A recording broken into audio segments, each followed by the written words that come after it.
Բարև ձեզ հարգելի դիտողներ, Ֆակտոր TV-ի զրուցակիցը Գերագույն խորհրդի պատգամավոր Ազատ Արշակյանն է։ Բարև ձեզ, պարոն Արշակյան։ Բարև ձեզ։ Պարոն Արշակյան, ինչպես է գնահատում խոսակցություններն այն մասին, որ Հայաստանում հեղաշրջում կատարելու փորձ է արվել, կարծում եք սա ռեալ վտանգ է, թե ուղղակի իշխանությունների ձեռքին պայքարի գործիք է այդ մասին խոսելը։ Եվ փորձ է արվել եւ իշխանությունը իրավունք ունի դա օգտագործելու։ Այնպես որ գումարումներ են այստեղ տեղի ունեն, գումարում կա, որ հեղաշրջման դրան անուն դնենք հեղաշրջում, մի քիչ այլ ավելի վատ բառեր կարելի է օգտագործել, փորձ արվել է, դա գաղտնի չի եղել, հրապարակային է եղել, դա մենք գիտենք, ու իշխանությունը Դիմադրողականությունը բարձր է եղել, հեղաշրջումը ձախողվել է, ձախողված հեղաշրջման մասն է, իսկ իշխանությունը կամ որևէ մեկը այլ ընդդիմություն, եթե դա օգտագործում է, դա իր իրավունքն է։ Իշխանությունը իրավունք ունի օգտագործելու իր նպատակների համար։ Նույնիսկ անմեղության կանխավարկածը խախտելով Անմեղության կանխավարկածը ոչ ոք չի կարող խախտել, որովհետև դա նույնպես հանցագործություն է։ Այսինքն, եթե մենք հիմա հայտարարում ենք, որ մեկը խախտել է անմեղության կանխավարկածը, մենք դատախազությանը հանցագործության մասին հայտարարություն ենք անում։ Ես կարծում եմ, որ այնտեղ կան իրավաբաններ, որ նախազգուշացում են, որ չի կարելի խախտել։ Իսկ հեղաշրջման փորձը դա իրենք են հայտարարել, որ գալիս են իշխանափոխություն անեն առանց ընտրությունների, այսինքն ընտրությունների ժամանակ են դա ասում, որ մենք իշխանություն ենք ուզում, որ մենք ծրագիր ենք բերել բարեփոխումների զարգացման, չէ, բարելավման կամ ընդհակառակը հետ ընթացի քայքայման, ոչնչացման, ձախողման ծրագիր ենք ներկայացրել ու ընտրեք մեզ, որպեսզի մենք մեր ծրագիրը իրականացնենք իշխանության միջոցով, այսինքն մեզ լծակներ տվեք, որպեսզի ձեր կյանքը կամ լավացնենք, ինչպես որ մենք հիմա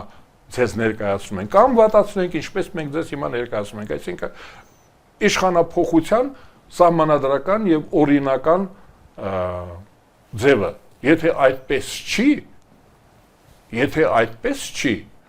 դա հեղաշրջում է, դա դավադրություն է, դա ապստամբություն է, եթե կուզեք, կամ ավելի վատ բան, դա դիվերսիա է։ Դուք իսկապես կարծում եք, որ arczepiskopos-ներ Բագրատ Գալստանյանն ու Միքայել Աջափայանը պետք է հեղաշրջում անեին Հայաստանում։ Ուզում էին անեին, բայց չկարողացան անել։ Իրենք հայտարարում են, որ ուզում են անել։ Ես իրենց ասածն եմ կրկնում։ Ես դրա համար շատ ցավում եմ, որ այդպես եղավ։ Ես կարծում եմ, որ իմ կարծիքը դա է, որ մեր հոգևորականները բոլոր եկեղեցիների հոգևորականները, ոչ միայն մեր առաքելական սուրբ եկեղեցին, այլ նաև այլ ուղղությունները, այլ հոգևորականներ քաղաքացի են եւ նրանք քաղաքական կյանքին մասնակցելու իրավունք ունեն, բայց ես կարծում եմ, որ հոգևորականի տեղը ավելի բարձր է, քան թե կուսակցականությունը, քան թե մասնակցելը հեղաշրջումների, հեղափոխությունների, դավադրությունների, ձախողումների, այսինքն ես չեմ ուզում, որ իմ եկեղեցու սպասավորը ձախողված լինի, այդ ձախողված են հիմա մեր եկեղեցին իր ղեկավարներով,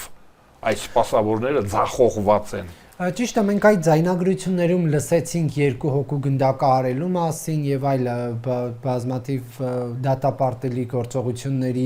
մասին խոսակցություններ, բայց քանի դեռ չկա դատարանի որոշում, պետք է օրինակ ասել, որ Բագրատ arczepiskopos Գալստանյանը հեղաշրջման էր պատրաստվում։ Դե ինքն էր հայտարարում, ես եկել եմ իշխանությունը վերցնելու, եկել եմ իշխանությունը վտարելու, ես ասում եմ վտարելու մի ձև կա, Կենտրոնական ընտրական հանձնաժողովի ելույթը լսելը, այդ կենտրոնական ընտրական հանձնաժողովը հենց վտարման ինստիտուտն է, այսինքն ընտրությունների միջոցով, գայթակղիչ ծրագրերի միջոցով, ներկայանալի կադրային քաղաքականության միջոցով կարելի է իշխանությունը վերցնել, բայց դրանց շրջանցելով իշխանությունը վերցնելը իշխանազավթություն է, զավթել է կոչվում։ Այ հիմա որ ես զավթեմ ձեր խոսափողը, խլեմ ձեզանից ու ես ինձ հարցեր տամ ու ինքս էլ պատասխանեմ։ Արտակին հետք կար այդ ենթադրյալ գործընթացում։ Իրենք հայտարարում են, որ արտաքին հանձնարարություն են կատարում։ Իրենք ասում են, որ մենք ագենտ ենք, մենք շահերի ներկայացուցիչ ենք։ Երբ են ասել, ով է ասել, որ իրենք ասում են, որ իրենք ունեն քաղաքական ծրագիր, հայկական պետությունը զրկել անկախությունից, ինքնիշխանությունից, պակասեցնել անվտանգության նկատառումներով, ասեմ այդ էլ, անվտանգության նկատառումներով ուզում ենք, որ հայկական պետությունը կամազուրկ լինի, եթե հայկական պետությունը անկախ է, ինքնիշխան է, ազատ է, կամք ունի, դա վտանգավոր է։ Իրենք դա հայտարարում են, իրենց թիմակիցները դա հայտարարում են, վաղուց են հայտարարել, դեռևս 1997 թվականից սկսած, երբ որ եղավ Չարաբաստիկ իշխանափոխությունը։ 97-98 թվերի մասն է խոսքը, այն ժամանակ հայտարարեցին, ասացին, որ ինքնիշխանությունը դա վտանգավոր է։ Որևէ մեկը պետք է գա մեր կյանքը ապահովի, մեր ունեցվածքը ապահովի, մեր համար աշխատի, մեզ բուժի, մեզ թոշակ տա։ Իրենք դա են ասում։ Ձեզ համար տարօրինակ չի, որ իշխանությունը 1 տարի անց է այս մասին խոսում։ Տարօրինակ չի։ Առիթից ես գիտեմ, որ իշխանությունը սիրում է առիթից օգտվել, առիթները բաց թողնել, օրինակ արդարադատության իմաստով առիթը բաց է թողել։ Հենց այն ժամանակ պետք է ընդհանրապես, ոչ միայն այն ժամանակ, բոլոր ժամանակներում Հայաստանի դեմ ոտնձգությունները պետք է խիստ պատժվեն։ Հայաստանի դեմ որևէ գործողությունը պետք է շատ վտանգավոր լինի անողի համար։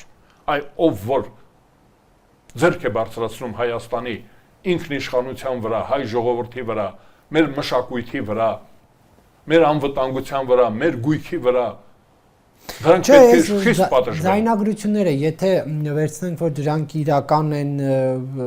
անհերքելի են, հա, ինչու իշխանությունը պահեց ընտրություններից։ Ես ասում եմ, վատ արեց, որ պահեց, թերացել է, այ մենք հիմա ասում ենք առիթից օգտվում է, չէ՞, ես ասում եմ առիթից օգտվում է, նախընտրական կամպանիա է սկսել իշխանությունը, ռեյտինգ, հայերեն, ռեյտինգը, Վարկանիշի խնդիր է լուծում, բայց մեր համար ասում ենք ոչինչ, ես օրինակ ասում եմ ոչինչ, թող պատժի դիվերսանտներին, մեր անկախության դեմ, մեր անվտանգության դեմ, կռվողներին թող պատժի, իրա վարկանիշն էլ եթե կբարձրանա, թող բարձրանա։ 20 թվականից այս կողմ մի քանի ենթադրյալ ահաբեկչության հեղաշրջման մասին են իրավապանները հայտարարել։ Սա ինչի լսարանը քաղաքացին, հա, ավելի շատ Հայաստանի Հանրապետության քաղաքացին, ինչպես վստահ լինի, որ սա իշխանությունը զուտ շոուների մակարդակով չի ներկայացնում, իրապես այդպիսի վտանգներ, ռիսկեր լինում են եւ մեր ԱԱԾ-ն կանխում է, որովհետեւ այն մյուս դրվագներով էլ դատերը գնում են, հավերժ գնում են, այսինքն որևէ չի ասվում, որ դատարանի վճռով սա մեղավոր է հեղաշրջում կատարելու կամ փորձելու համար։ Սա տարօրինակ չի ձեզ համար։ Չէ, տարօրինակ չի, մենք երկու պատճառով, առաջինը Այլ է ամեն շաբաթ հայտարարել հեղաշրջման փորձի մասին։ Ամեն վարքյան մենք պետք է իմանանք, որ մեր երկիրը լավ երկիր է, մենք լավ ժողովուրդ ենք, ուրիշների համար շատ օգտակար եւ տարածքն է օգտակար, որպես ֆորպոստ, որպես անվտանգության գոտի, որպես թալանի տարածք, եւ մենք որպես շահագործվող Դա ֆորպոստ չի Նիկոլ Փաշինյանն ասես, թե չէ, որպես այդպիսին մենք գայթակղիչ ենք եւ անձնակազմը, այսինքն հայ ժողովուրդը նույնպես գայթակղիչ է։ Հայ ժողովրդի նման պիտательная среда ունենալը շատերին հաճելի է։ Այսինքն մենք ամեն վարքյան պետք է իմանանք, որ ոտնձգություն կա մեր նկատմամբ, ուզում են մեզ ազատազրկել։ Այ ազատությունից են ուզում զրկել։ Ես կարծում եմ միշտ պետք է դա լինի ու քանի որ իմ կարծիքը միայն իմ կարծիքը չի, Ուրեմն անընդհատ կան ուժեր, որոնք որ ուզում են մեզ զրկել ազատությունից, մեզ շահագործել, մեր երկիրը թալանել։ Ուրեմն դա լինում է մեկ-մեկ բացահայտվում է։ Այ դուք խոսում եք բացահայտումների մասին։ Այո, բարբերաբար բացահայտումներ են լինում։ Մեր անվտանգության ծառայությունները ինքնուրույն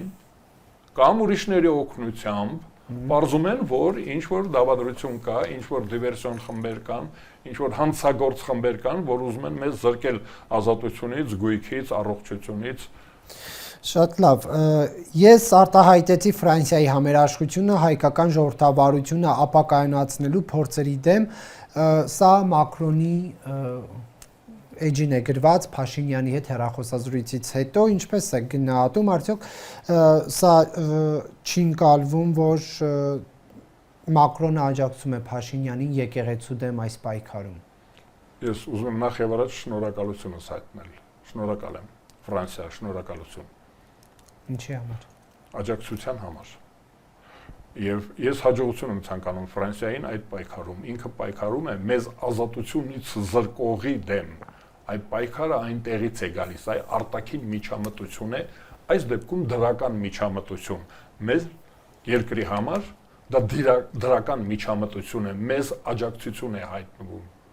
Այ Ֆրանսիան հայտնեց, որ ինքը, ես ենթադրում եմ, Ֆրանսիան երբեմն դիրքավորվում է ոչ միայն որպես Ֆրանսիայի հանրապետություն, որպես առանձին ազգային պետություն, այլ Եվրոմիություն։ Այ ես կարծում եմ, որ Ֆրանսիայի դեմս, Ֆրանսիայի Եվրոմիությունը հայտարարեց, որ մեր թշնամին իր թշնամին է։ Հիմա անդիմությունը սա մեկնաբանում է հետևյալ կերպ, որ Մակրոնը աջակցում է Փաշինյանին հակաեկեղեցական ակցիայում, այս արշավում։ Դուք այդպես համարում եք սա, թե ոչ։ Անձամբ Փաշինյանը կարող է դրանից շահել, կարող է չշահել, բայց Հայաստանի Հանրապետությունն է ստանում աջակցությունը։ Այստեղ ազգանունը չի կարևորը։ Այստեղ ազգանունը չի կարևորը։ Կարևորը մեր երկիրը աջակցություն է ստանում Եվրոմիությունից։ Ապագաղութացման ծրագիր է դա։ Ժողովրդավարությունն է պաշտպանվում, ազատությունն է պաշտպանվում Եվրոմիության կողմից։ Գուցե հանած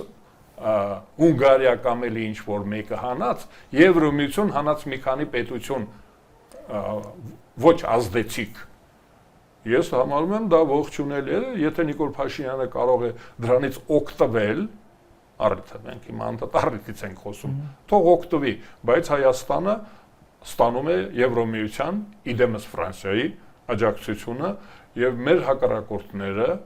դուք դա ինչ որ բան ասացիք, որ ոմանք այսպես են ասում, այո, այդ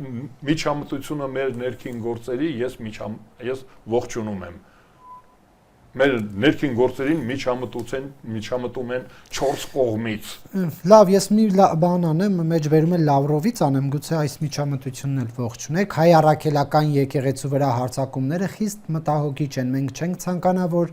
այդ եկեղեցին ենթարկվի անհիմն հարձակումների։ Սերգեյ Լավրովն է հայտարարել, անդրադառնալով Փաշինյան կաթողիկոս այս տարաձայնություններին։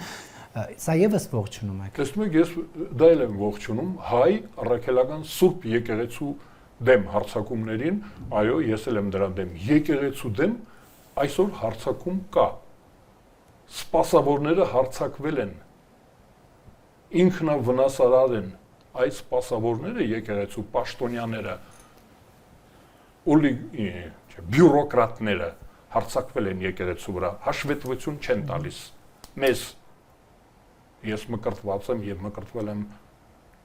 գիտեք որտեղ Սուրբ Էջմիածնում։ Ես այնտեղ եմ մկրտվել Ստալինի ժամանակ։ Այո, մեր եկեղեցու վրա հարձակում կա։ Հարձակվում են Լավրովները եւ նրանց աջակից մեր եկեղեցում մխրճված, խցկված Էլի տենց տգեղ բառեր կան, ես հիմա հուզված եմ, չեմ հիշում։ Լավրովը ինչպես է հարձակվում։ Ինքն էլ է հարձակվում։ Ինչպես է հարձակվում։ Թաքցրել է իր անուն ազգանունը, թաքցրել է իր կրոնական, իր եկեղեցական պատկանելությունը, նա մկրտված է թե չէ։ Ով է։ Ով է Սերգեյ Լավրովը։ Դա հայ է։ Ինչի հայերեն չի ներկայանում որպես հայ։ Թող գասի, որ ես հայ եմ։ ես հայ առաքելական սուրբ եկեղեցու հետևորդ եմ, մկրտված եմ, թող գա ասի, իրավունք ունի Լավրովը, իրավունք ունի մեզ, այ Մակրոնը, Ֆրանսիայի նախագահը, դիմեց իր գործընկերոջը, ասեց ես քեզ պաշտպանում եմ, Լավրովն էլ թող դիմի իր գործընկերոջը, այստեղ կա չմկրտված, ապազգային, ազգությունը ուրացած արտաքին գործերի նախարար մեր մոտ, դա էլ իր գործընկերն է, այ ուրացողների գործընկերություն, Լավրովն ով է, որ պաշտպանում է ինձ, ումից է պաշտպանում, որպես հավատացյալ եմ ասում։ Սա ասում։ ինչ է նշանակում, որ այսպես Ռուսաստանից արձագանքում են կառավարության եւ եկեղեցու միջև տարածում։ Երկրորդ մասի բաժնում է նա, այնտեղ որտեղ որ խլում են մեզանից ազատությունը, Լավրովը խլում է մեզանից ազատությունը, ուզում է որ մենք էլ մեր ազգությունը փոխենք, ասիմիլյացիայի գովազդն է Լավրովը, ապազգայնության գովազդը Լավրովն է, այնա այդ ձեր ասած խռովարարների դրանց գործընկերն է, այ իրենց շահերի ներկայացուցիչներին է պաշտպանում Լավրովը, ռուսական իմպերիայի շահերի ներկայացուցիչներին է պաշտպանում, թե չէ Հայաստանում շատ բաներ են լինում, վատ բաներ, ինքը ինչի չի հանդես գալիս, ինչի չի խոսում Շուշիի մասին, Ղարսի մասին, ինչի չի խոսում Մոսկվայի կոնֆերանսի մասին 21 թվականի 1921 թվականի մարտին, թող դրա մասին խոսի, իր մոտ թղթերը կան, Տրոցկու որոշումները թող չեղյալ համարի, Ստալինի որոշումները թող չեղյալ համարի, լավ պաշտոն ունի, եթե ինքը հայ է, մեր շահերը պաշտպանելու ձևը կա, թող այնտեղ չեղյալ համարեն այդ խայտառակությունը, դե գիտեք, հիմա լավ չեն իրար հետ, Ղարաբաղը թող հետ տան մեզ, փաստաթղթով, իրենք են Ղարաբաղը մեզանից խլել Նախճեվանի հետ, այ Լավրովի գործը դա է, ոչ թե գա մեր կարգազանց տերտերներին պաշտպանի, կարգազանց տերտեր է, դու ինչ ես նրան պաշտպանում, կարգազանց տերտերին ինչ ես պաշտպանում, դա ինչ է նշանակում այդ պաշտպանությունը, հարձակում է մեր եկեղեցու վրա։ Եվ այն խոսակցություններ կան, հա, որ ինչ որ ճիշտ է, սա փաստարկված տեղեկություն չի, բայց ամեն դեպքում մեր հանրության մեջ կա, որ եկեղեցին ինչ որ ռուսական հատուկ ծառայությունների ազդեցության գոտում է գտնվում, Լավրովի ելույթը նաև դրանով է պայմանավորված պաշտպանությունը։ Բայց իրենց յուրայիններին պաշտպանում են, ես դրա համար ասեցի, ինձ համար անակնկալ չի, ոչ նա է անակնկալ, ոչ այդ գզվրտոցն է, գզվրտոց կա, այդ հայկական պետության դեմ պայքարողները իրար հերթ չեն տալիս, այնտեղ հետաքրքիր պայքար է գնում, մենք տեսնում ենք այդ պայքարը, իրար գզում են, լավ պատառ են ուզում խլել Հայաստանից, ես Դե բայց եթե դա կա, հա, այդ բանը, որ եկեղեցին հատուկ ծառայության ազդեցության գոտում է գտնվում, Փաշինյանը ինչու շեշտադրում է դրա վրա, չի դնում, այլ դնում է նրա վրա զավակ ունեցել, ունի թե ոչ։ Ստեղ հնարանք պրիոմներ են դրանք, պրիոմներ են։ Ես օրինակ կարծում եմ, որ հարկավոր էր ավելի կոշտ լինել լուստրացիա կազմակերպել։ Փաշինյանը հնարավորություն ունի լուստրացիա մակրազերծում իմաստով այդ ագենտների, դավաճանների ցանկը ինձ չի հետաքրքրում։ Անձամբ ես ասում եմ, ես ի պաշտոնե դրանով զբաղվել եմ 1990-ական թվականներին, երբ Գերագույն խորհրդում պատգամավոր էի ներքին գործերի պաշտպանության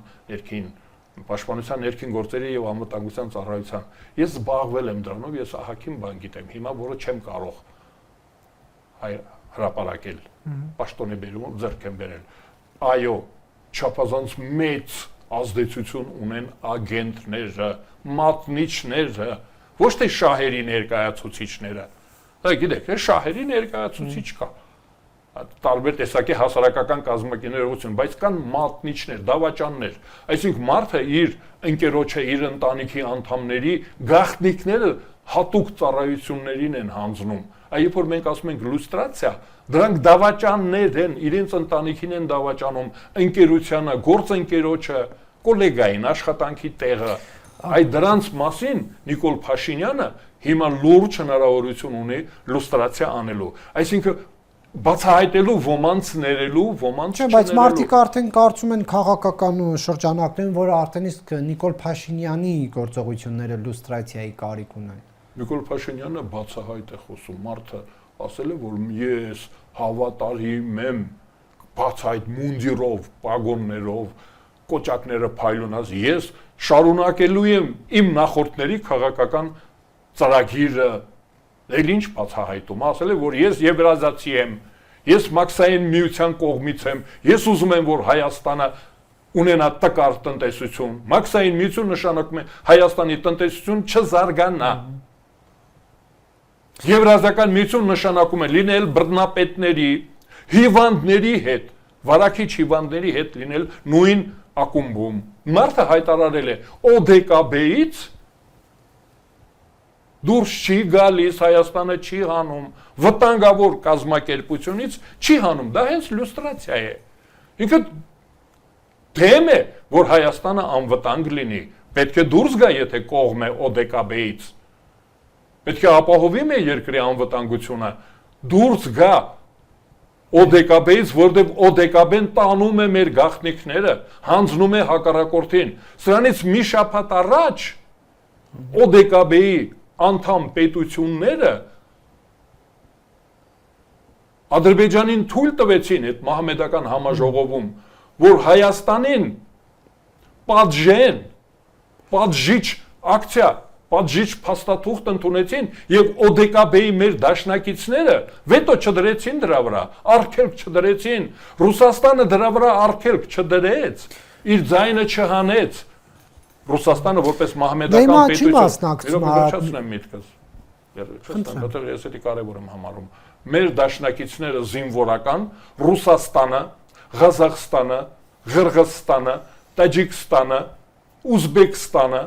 Ուզբեկստանը ռազմական չի, բայց դաշնակից է համարում։ Նրանք արգելք չդրեցին, բողոքի ձայն չբարձրացրեցին, երբ որ Ադրբեջանը մահմեդական համաժողովում Հայաստանի դեմ փաստաթուղթ ընդունեց, դուրս գալ, դրանց ակումբից դուրս գալ։ Նիկոլ Փաշինյանը դուրս չի գալիս, ուրեմն մեզ խոցելի է դարձնում։ Բայց նաև չնել մասնակցում, օրինակ հապ չգնաց։ Ես ձեզ ասում եմ, հարձակվելը պաշտպանություն է, ամենալավ պաշտպանությունը դուրս պետք է գանք, մենք պետք է հայտարարենք դրանց, որ դուք մեր թշնամու բարեկամն եք, այդ դա պետք է ասի Նիկոլը։ Դե ասի դուք մեր թշնամու բարեկամն եք, մենք ձեզանից հեռանում ենք, բա Բելարուսի հետ մենք դաշինքի մեջ ենք, նրանց տելևիզորով ելույթ ենք ունենում։ Չեն գնում Նիկոլ Փաշինյանը տելևիզորով ելույթ են խնդիրը այդպես է լուծում չերստիկլո, հա։ Հա, դա ընկալելի, ընդունելի տարբերակ է խնդիրներն այդպես լուծելու։ Ես ձեզ բացատրում եմ, թշնամուն հայտնել մեր երկրի գաղտնիքները դա դավաճանություն է։ Նիկոլ Փաշինյանը հիմա հայտնում է մեր երկրի։ Բայց ինչ է հայտնում այնտեղ, գնում է ինչ ասում։ Ինչի համար է գնում։ Ինչի է ՕԴԿԲ-ի անդամ։ ՕԴԿԲ-ի անդամ պետությունները Ռուսաստանը, մահմեդական միության դիտորդ անդամ, Տաջիկստանը, Ղազախստանը, Ուզբեկստանը, Թուրքմենիան չէ կարծեմ, թե նա էլ կա։ Չգիտեմ Թուրքմենիան։ Խոստովան եմ, չգիտեմ։ Դրանք բոլորը մեզ դատապարտել են, մենք ինչի ենք մնում այնտեղ։ Մենք ընդունում ենք, նրանք ճիշտ էին, մեր ժողովուրդը հանցագործ ժողովուրդ է, մեր երկիրը հանցագործ պետություն է, դա են ասել, բայց տեղից պետք չի դուրս գալ։ Ես դա եմ ձեզ ասում, կամ մաքսային միությունից, որ դուրս չեն գալիս, մեր երկիրը կարող է զարգանալ, մեր տնտեսությունը կարող է զարգանալ, հետա մնաց պետությունների մաքսային միությունում ենք մենք։ Վերադառնալով Նիկոլ Փաշինյանի այս խոսույթին, գործելավոճին, արդյոք դատապարտելի է, թե ինչպես են նրանք ամոթանք նույնիսկ տալիս հայն մարդկանց, ովքեր իրենց դեմ կարծիք էին արտահայտում, իրենց ընդդիմախոսներն են, դուք սա ինչպես եք մեկնաբանում, մարդու անմեղության կանխավարկած խախտել, պիտակավորել, վիրավորել, օրինակ առաջին նախագահի եւ կաթողիկոսի հանդիպումից հետո Նիկոլ Փաշինյանի հրապարակած դիմանկարը, որ դուք կարդացիք Լևոն Տեր-Պետրոսյանի մասին, դա դուք Հայաստանի ղեկավարի խոսույթ համարեցիք, թե ոչ։ Ոչ, ես դա դատապարտում եմ։ Լևոն Տեր-Պետրոսյանը 1990 թվականին մեր երկրի ղեկավարն էր, Հայաստանը հռչակվեց անկախ։ Լևոն Տեր-Պետրոսյանը 1991 թվականի սեպտեմբերին մեր երկրի ղեկավարն էր, անցկացրեց անկախության հանրաքվե, ոչ թե սովետական միության վերականգնման, այլ անկախության հանրաքվե, ինքն էր դրա պատասխանատուն։ 1994 թվականին, երբ որ Հայաստանին առաջարկեցին սկուտեղի վրա, առաջարկեցին միանալ Ռուսաստան-Բելորուս միությանը, Լևոն Տեր-Պետրոսյանը ասեց ոչ։ 95 թվականին ասեց ոչ։ Նիկոլ Փաշինյանն ասում է Լևոն Տեր-Պետրոսյանը։ Ես ասում եմ, փաստ, դուք երիտասարդ եք, ձեզ եւ ձեր նման էլի երիտասարդների համար ասում եմ, 1994 թվականին Բելորուսում ընտրվեց Լուկաշենկոն եւ հայտարարեց միանում ենք Ռուսաստանին, միասնական պետություն, մեզ հրավիրեցին, խալի փռեցին, կարմիր գորգ, երաշտությունով հրավիրեցին, Լևոն Տեր-Պետրոսյանը, ես այն ժամանակ պատգամացեց ոչ, Հայաստանի անկախությունը չեմ տալիս, 1995 թվականին ասեց չեմ տալիս, 96 թվականին ասեց չեմ տա, 97-ին ասեց չեմ տա, 98-ին ասեց չեմ տա ու հրաժարվեց իշխանությունից։ Ես Լևոն Տեր-Պետրոսյանին այդպես եմ հիշում ու այդպես եմ մնալու եւ գիրք գրեց մեծ երկու հատորով ընտիր թղթի վրա տպված, ասեց միջամտությունը ոչ ռեգիոնալ տարածքների միջամտությունը մեր գործերին աղետալի է։ Հիմա ինչու է Նիկոլ Ռուսաստանի միջամտությունը մեր գործերին խաչակիրները եւ հայերը խաչակիրների մասին էր ասես որ աղետաբեր է, օրհնված սահատ չի, դա անիծված սահատ է։ Հիմա այդ Լևոն Տեր-Պետրոսյանը եղել է պետական պաշտոնյա, երկրի նախագահ, գերագույն սովետի գերագույն խորհրդի նախագահ։ Նա դա թողել է եւ հրաժարվեց իր պաշտոնից։ Նիկոլ Փաշինյանն ասում է, որ նա Հայաստանը խամաճիկային պետություն դարձնելու ճանապարհով էր գնում։ Այս ձեր թվարկվածներին ֆոնին դա ինչպես է Նիկոլ Փաշինյանը։ Նիկոլ Փաշինյանը երևի երիտասարդ է եղել, զբաղված է եղել, չգիտեմ ինչով, ուրեմն հանրաքվեին ինքը չի մասնակցել, ասել է որ չի մասնակցել, որովհետև դեռահաս էր։ 2.5 միլիոն մարդ հանրաքվեին մասնակցել է եւ Հայաստանը հռչակել է անկախ։ Գերագույն խորհուրդը ոչ թե ձայների մեծամասնությամբ 100%-ով ճանաչել է այդ հանրաքվեի արդյունքները։ Լևոն Տեր-Պետրոսյանի օրոք։ Լևոն Տեր-Պետրոսյանին ամեն տարի ասում էին արի իշխանությունը կմնա ոնց որ Ռախմոնին, ոնց որ Լուկաշենկոին, կմնաս Հայաստանում իշխան, ասեց ոչ, հանձնեց, ասեց բարին ընձես։ Ովքեր որ ստացան իշխանությունը, հենց նրանք համաձայն էին հայտարարում էին, որ այո, զրկելու են Հայաստանը ինքնիշխանությունից, տարբեր չափսերով, տարբեր չափերի։ Մենք գիտենք Ռոբերտ Քոչարյանը իր ընկերների հետ եւ հետագայում մինչեւ այսօր։ Ես կարծում եմ, որ Լևոն Տեր-Պետրոսյանը ֆրանսերեն գիտի, բայց ֆիներեն չգիտի, դա ինձ չի հետաքրքրում, որ նա ֆին, որ ճապոներեն չգիտի։ Ես ուզում եմ ասել, որ եթե իհարկե կան բաներ, որ Լևոն Տեր-Պետրոսյանը իրավունք ունի անելու եւ կուզի կանի, կուզի չի անի։ Բայց Լևոն Տեր-Պետրոսյանը որպես քաղաքական գործիչ ժառանգություն է թողել մեզ հզոր մարտունակ, կենսունակ պետություն հանձնել է։ Ես դեմ եմ, որ հանձնել է, ձեզ ասեմ, տեսեք, դեմ եմ, որ հանձնել է, ելույթ եմ ունեցել, ասել եմ, մի հանձնեք, պարոն նախագահ, ավազակների եք հանձնում, ելույթ եմ ունեցել վերջի օրը, այդ հանձնելու նախորդ օրը Լևոն Տեր-Պետրոսյանը հավաքեց մի 100 հոգու յուրայիններին, ես էլ էի այնտեղ, ես եւ 2 հոգի ելույթ ունեցանք, ասեցինք մի հանձնի, քո գնահատականը ճիշտ է, ավազակապետություն է լինելու, ավազակների ես հանձնում, մեր երկիրը մի հանձնի։ Պայմանը հետևյալն էր, Հայաստանը հանձնել ընդհանուր միությանը, անկախությունից զրկել, թե հանձնել այդ ավազակներին, որոնք հիմա քրեական գործերով գնում են, իսկ ոմանք զոհվել են հոկտեմբերի 27-ին։ Շնորհակալություն, պարոն Արշակյան, Շնորհակալ եմ հարցազրույցի հրավերի համար։ համար։ Հարգելի դիտողներ, հիշեցնեմ Ֆակտոր TV-ի զրուցակիցը Գերագույն խորհրդի պատգամավոր Ազատ Արշակյանն էր։